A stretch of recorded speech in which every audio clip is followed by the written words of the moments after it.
Здравствуйте. سلام مؤدبانه. Привет.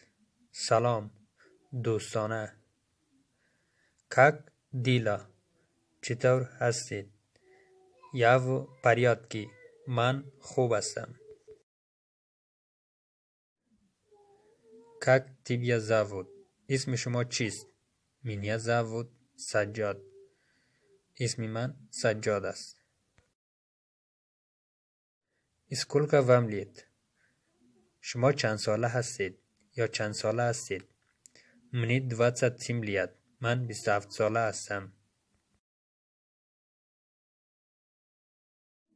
Откуда ты? شما از کجا هستید؟ Я из Афганистана. من از افغانستان هستم. Вы говорите по-русски? شما روسی صحبت کرده می توانید؟ Да, بله. Я говорю по-русски. من روسی صحبت می کنم. Какой сегодня день? امروز کدام روز است؟ Сегодня суббота. امروز شنبه است.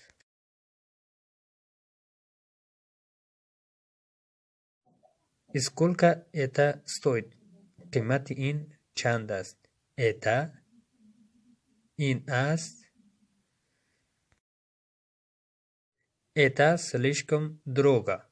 این بسیار قیمت است. Это очень дешево. این بسیار ارزان است.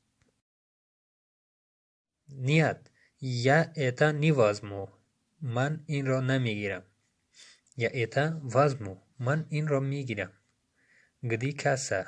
خزانه‌دار کجاست؟ Я открываю дверь. من در را باز میکنم. Я закрываю дверь. من در را بسته میکنم.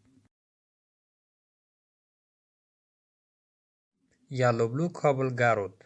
من شهر کابل را دوست دارم. Я тоже люблю город. من همچنان شهر کابل را دوست دارم. Где вы живете? شما کجا زندگی میکنید؟ Я живу в Руси. من در روسیه زندگی میکنم. Где ты работаешь? شما کجا کار میکنید؟ Я работаю в Кабул. من در کابل کار میکنم. Моя дочь работает в Кабул. دختر من در کابل کار میکند. И мой сын тоже работает в Кабул. و پسرم همچنان در کابل کار میکند.